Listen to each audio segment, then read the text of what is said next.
এই যে পিসটা।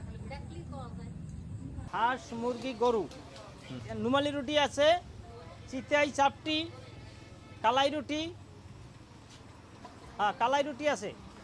নেট দুনিয়ায় প্রতি 10টা ভিডিওর মধ্যে 2টা ভিডিওই মনে হয় এই 300 ফিটের রাস্তা নিয়ে, আর তাদের এই জগৎ বিখ্যাত হাঁসের হোটেলগুলো। তো আমরাও সেদিন চলে গিয়েছিলাম সেই 300 ফিটের জগৎ বিখ্যাত রাস্তা ও হাঁস ভুনা খেতে, হচ্ছে সেই 300 ফিটে। এই 300 ফিটের হাঁস ভুনা, কালাই রুটি, চাপড়ি এগুলো রিসেন্ট কয়েক মাসে খুবই পরিমাণে ভাইরাল হয়েছে নেট দুনিয়াতে।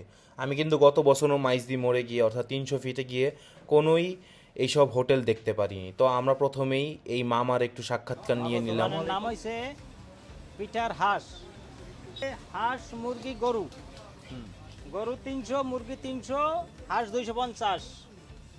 চিতাই চাপটি, হাঁস হচ্ছে এরা না? হ্যাঁ হাঁস 250 টাকা করে হ্যাঁ, বিক্রি করেন। হ্যাঁ হ্যাঁ, কয় পিস থাকে হাঁস? 5 পিস। 5 পিসের মধ্যে মানে কি পিস থাকে? গলা, পাখনা, মাংস, রান, লেগ পিস থাকে একটা। এই গরু 300, গরু 300 করে। হ্যাঁ 6 পিস। এটা মুরগি, এটা 300 টাকা।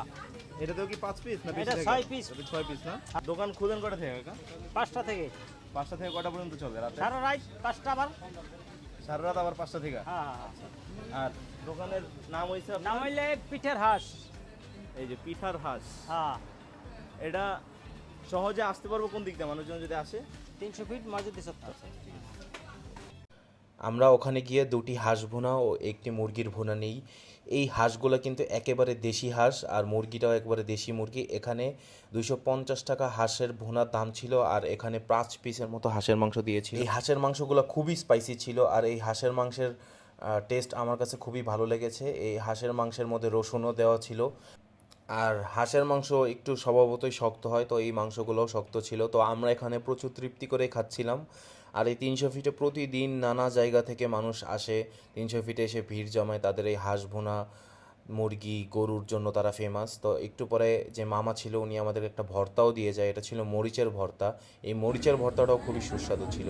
আর একটা জিনিস বলতে হবে যে তারা সব কিছুতে লেবুর একটা জেস্ট অথবা লেবুর পাতাও ব্যবহার করেছিল, চাপড়িতেও লেবুর পাতা ব্যবহার করেছিল। তো সব মিলিয়ে খেতে খুবই ভালো লাগছিল। আর এটা হচ্ছে তাদের কালাই রুটি। কালাই রুটি তো মাসকালের ডাল দিয়ে বানানো হয়, তো এটা সবার ভালো নাও লাগতে পারে, আমাদের কাছে এটা খুব একটা ভালো লাগেনি।